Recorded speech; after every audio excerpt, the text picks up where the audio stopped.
Morning to my dear student.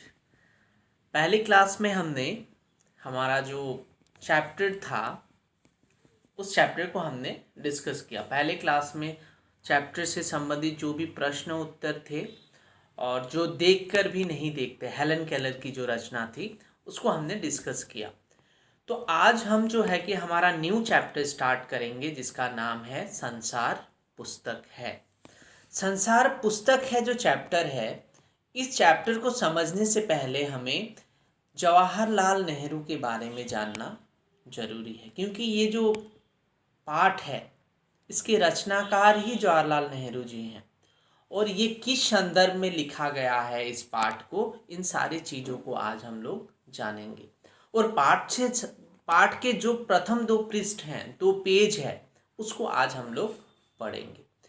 Jawaharlal Nehru जो है अपनी बेटी इंदिरा गांधी को पत्र लिखा करते थे जब वो मसूरी में रहती थी, या फिर जेल में रहने के दौरान जब जवाहरलाल नेहरू अनेक बार उनको जो है कि जेल में भी जाना पड़ा था, तो जेल में रहने के दौरान भी वो अपने जो बेटी है उसको पत्र लिखा करते थे। और ये सारे पत्र जो है कि एक जगह पर संकलित किए गए, मतलब इन सबको एक जगह पर रखा गया और इसका नाम क्या दिया गया? पिता के पुत्री के नाम पुस्तक नाम दिया गया। और इस पुस्तक का ही जो है 1-2 पृष्ठ जो है ये संसार पुस्तक है। जो पाठ हम लोग पढ़ेंगे, पिता के पुत्री के नाम जो पुस्तक है उसी से ये लिया गया है। तो पेज जो है, पाठ को पढ़ने से पहले हम लोग जान लेते हैं कि क्या है। जवाहरलाल नेहरू देखिए 14 नवंबर 1889 से 27 मई 1964 संसार पुस्तक है। जो पाठ है उसको पढ़ने से पहले इस चीज़ को हम लोग जान लेते हैं कि ये कब लिखा गया, किस संदर्भ में लिखा गया। जवाहरलाल नेहरू आज़ाद भारत के प्रथम प्रधानमंत्री थे, फर्स्ट प्राइम मिनिस्टर थे, ये हम सब जानते हैं। बच्चों से उन्हें बेहद लगाव था, जिसलिए आजकल हम चिल्ड्रंस डे भी हम मनाते हैं और चाचा नेहरू के नाम से भी उन्हें हम जानते हैं। उनकी बेटी इंदिरा इंदिरा अर्थात इंदिरा गांधी जब 10 वर्ष की थी, नेहरू जी ने उन्हें अनेक चिट्ठियां लिखी। नेहरू जी उन्हें चिट्ठियां लिखा करते थे, लेटर। इनमें बताया गया, उस समय मोबाइल या फिर अन्य उपकरणों की उतनी व्यवस्था नहीं थी, तो चिट्ठियों का प्रचलन अधिक था, तो चिट्ठियां लिखा किया करते थे। और चिट्ठियों का एक अपना ही महत्व है। हर चीज़ हम मोबाइल में हम लोग आज मैसेज लिखते हैं, बहुत शॉर्ट में लिखते हैं, परंतु चिट्ठियों को जब हम लिखते हैं तो मन के भावों को विस्तार से लिखते हैं, उसमें एक आत्मीयता होता है जो कि हमें एसएमएस में वो सारी चीज़ें नहीं मिलती है। तो जवाहरलाल नेहरू अपने जो बेटी है उसको पत्र लिखा करते थे। इनमें बताया गया कि पृथ्वी की शुरुआत कैसे हुई, तो वो इन सारी जानकारियों को देने में बहुत ही उन्हें आनंद मिलता था कि पृथ्वी की शुरुआत कैसे हुई, मनुष्य ने अपने आप को कैसे धीरे धीरे समझा, पहचाना। ये चिट्ठियां बच्चों में अपने आसपास की दुनिया के बारे में सोचने, समझने और जानने की उत्सुकता पैदा करती है। उत्सुकता मतलब जानने के लिए बेचैन होते हैं, वो जो है उत्सुक होते हैं जानने के लिए। उत्सुकता उनके अंदर उत्पन्न होती है, कैसे? जिज्ञासा उत्पन्न होती है जानने की। नेहरू जी को अपने देश के बारे में बोलने बताने में विशेष आनंद आता था। ये सभी चिट्ठियां पिता के पत्र पुत्री के नाम पुस्तक में संकलित हैं। पिता के पत्र पुत्री के नाम, उस पुस्तक में ये सारे पत्र रखे गए हैं।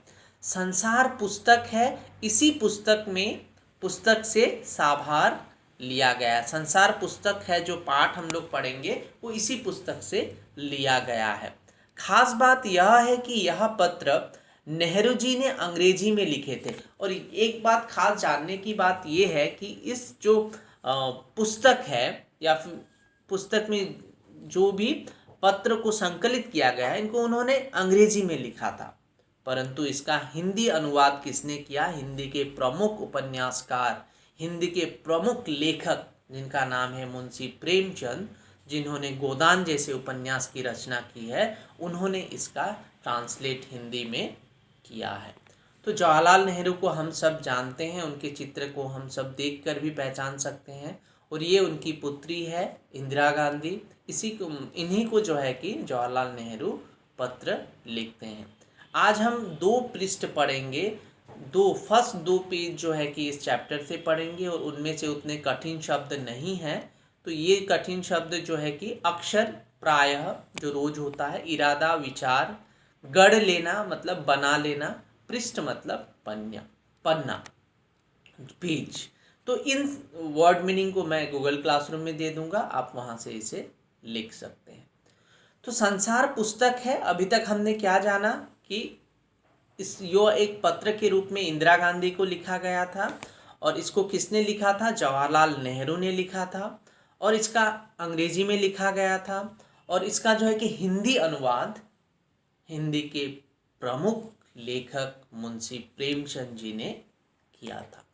तो फर्स्ट 2 पेज जो है कि प्रथम 2 पृष्ठ आज हम लोग पढ़ेंगे, और अगले दिन जो है कि हम लोग इससे आगे देखेंगे। 87 और 88 को आज हम लोग समझेंगे। देखते हैं। जब तुम मेरे साथ रहती हो तो अक्सर मुझसे बहुत सी बातें पूछा करती हो, और मैं उनका जवाब देने की कोशिश करता हूँ। ये पुत्री को, अपने बेटी को कह रहे हैं। लेकिन अब जब तुम मसूरी में हो और मैं इलाहाबाद में हूँ, जवाहरलाल नेहरू अब इलाहाबाद में हैं और उनकी बेटी इंदिरा गांधी मसूरी में है, हम दोनों उस तरह बातचीत नहीं कर सकते। इसलिए मैंने इरादा किया है कभी कभी तुम्हें इस दुनिया की और उन छोटे बड़े देशों की जो इस दुनिया में हैं छोटी छोटी कथाएं लिखा करो। वो कहते हैं अभी जैसा कि तुम मसूरी में हो, मैं इलाहाबाद में हूँ, तुम मेरे पास रहती तो तुम मुझसे बहुत सारे बातें पूछती। अब दूर हो तो मैं इस देश के बारे में और इस विश्व में जो छोटे छोटे देश हैं उनके बारे में मैं तुम्हें कथाएं लिखा करूँ। तुमने हिंदुस्तान और इंग्लैंड का कुछ हाल इतिहास में पढ़ा है, लेकिन इंग्लैंड केवल एक छोटा सा टापू है और हिंदुस्तान जो एक बहुत बड़ा देश है, फिर भी दुनिया का एक छोटा सा हिस्सा है। अगर तुम्हें इस दुनिया का कुछ हाल जानने का शौक, इच्छा है तो तुम्हें सब देशों का और उन सब जातियों को जो इसमें बसी हुई है ध्यान रखना पड़ेगा। केवल उस एक देश से देश का नहीं जिससे तुम पैदा हुई हो। अर्थात हमें सभी के बारे में जानना है, तो इस विश्व में जितने भी जातियां हैं, देश हैं, सभी की जानकारी हमें रखने का प्रयास करना चाहिए। मुझे मालूम है कि इन छोटे छोटे खतों में बहुत थोड़ी सी बातें ही बतला सकता हूँ। जवाहरलाल नेहरू कहते हैं इन लेटर जो पत्र है इनमें मैं सभी बात नहीं बता सकता हूँ, मैं थोड़ी सी बात ही मैं बता सकता हूँ, लेकिन मुझे आशा है कि इन थोड़ी सी बातों को भी तुम शौक से पढ़ोगी और समझोगी। वो कहते हैं कि इन छोटी सी बातों को भी तुम शौक से पढ़ोगी और समझोगी कि दुनिया एक है और दूसरे लोग जो इसमें आबाद हैं हमारे भाई बहन हैं। जब तुम बड़ी हो जाओगी तो तुम दुनिया और उसके आदमियों का हाल मोटी मोटी किताबों में पढ़ोगी। उसमें तुम्हें जितना आनंद मिलेगा उतना किसी कहानी या उपन्यास में भी नहीं मिला होगा।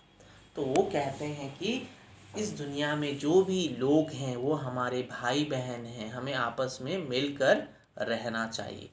यह तो तुम जानती ही हो कि यह धरती लाखों करोड़ों वर्ष पुरानी है और बहुत दिन तक इसमें कोई आदमी न था।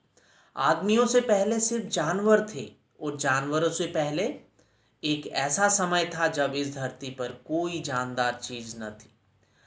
आज जब यह दुनिया हर तरह के जानवरों और आदमियों से भरी हुई है, उस जमाने का ख्याल करना भी मुश्किल है जब यहाँ कुछ न था। लेकिन विज्ञान जानने वालों और विद्वानों ने जिन्होंने इस विषय को खूब सोचा और पढ़ा है, लिखा है कि एक समय ऐसा था जब यह धरती बेहद गर्म थी और इस पर कोई जानदार चीज नहीं रह सकती थी। और अगर हम उनको किताबें पढ़ें और पहाड़ों और जानवरों की पुरानी हड्डियों को गौर से देखें तो हमें खुद मालूम होगा कि ऐसा समय जरूर रहा होगा।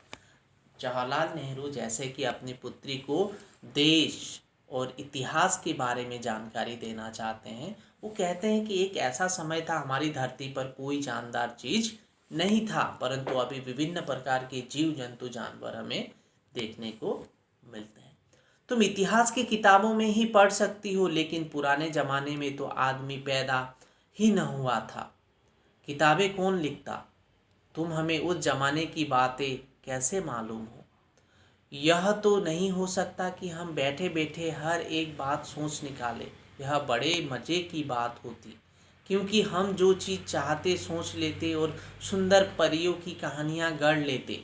लेकिन जो कहानी किसी बात को देखे बिना ही गढ़ ली जाए, वह ठीक कैसे हो सकती है? जवाहरलाल नेहरू कहते हैं हमें इतिहास के बारे में जानना होगा। जानने के लिए उस समय अगर इंसान ही नहीं थे तो हमें कैसे पता चलेगा?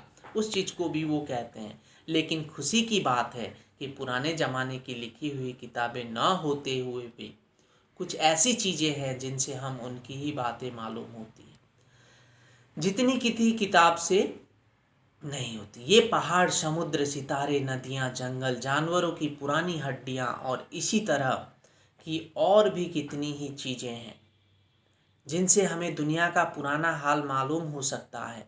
मगर हाल जानने का असली तरीका यह नहीं है कि हम केवल दूसरों की लिखी हुई किताबें पढ़ लें, बल्कि खुद संसार रूपी पुस्तक को पढ़ें। अर्थात केवल हम दूसरों के पुस्तक को ही पढ़ के जाने, ऐसा नहीं। संसार रूपी पुस्तक है, संसार ही पुस्तक है। विभिन्न जानवर, जीव जंतु, मनुष्य को, इतिहास को समझने का प्रयास करें, विभिन्न देशों की जलवायु को समझने का प्रयास करें। तो उस चीज़ को लेखक यहाँ पे कहते हैं। मुझे आशा है कि पत्थरों और पहाड़ों को पढ़कर तुम थोड़े ही दिनों में उनका हाल जानना सीख जाओगी। सोचो कितनी मज़े की बात है, एक छोटा सा रोड़ा जिसे तुम सड़क पर या पहाड़ के नीचे पड़ा हुआ देखती हो, शायद संसार की पुस्तक का छोटा सा पृष्ठ हो। शायद उससे तुम्हें कोई नई बात मालूम हो जाए। शर्त यही है कि तुम्हें उसे पढ़ना आता हो। अर्थात संसार पुस्तक है। जवाहरलाल नेहरू कहते हैं यह संसार पुस्तक है। इस संसार में हर एक छोटे पत्थर से लेकर हर एक चीज़ें इस संसार में हमें कुछ ना कुछ सिखाती है, परंतु हम उसे पढ़ने की या सोचने समझने की हमें शक्ति होनी चाहिए। तो इस चीज़ को जवाहरलाल नेहरू कह रहे हैं। तो आज हमने देखा इस पाठ में संसार पुस्तक है। इस पाठ के लेखक जो है, ये पिता जो है अपने पुत्री को जो है कि पत्र लिख रहा है। जवाहरलाल नेहरू अपनी बेटी जब वो मसूरी में थी और जवाहरलाल नेहरू इलाहाबाद में थे, तब वो इस पत्र को लिखते हैं। और इस पत्र का जो अंग्रेजी में लिखा गया था, परंतु इसका हिंदी अनुवाद हिंदी के प्रमुख लेखक मुंशी प्रेमचंद ने किया था। और इस पाठ में हमने देखा वो अपनी बेटी को किस प्रकार इस देश दुनिया के बारे में बताना चाहते हैं। वो कहते हैं कि इस संसार में जो छोटे से पत्थर से लेके जीव जंतु, अगर हम उन्हें पढ़ने की सोचें, अब उनसे हम कुछ समझने का सोचें, तो हम उससे बहुत कुछ समझ सकते हैं। यह संसार पुस्तक है, बस हमें उसे पढ़ना आना चाहिए, बस उसे हमें समझना चाहिए। इसी चीज़ को इस पाठ में जवाहरलाल नेहरू कहते हैं। अंतिम 2 पृष्ठ हम लोग अगले क्लास में करेंगे।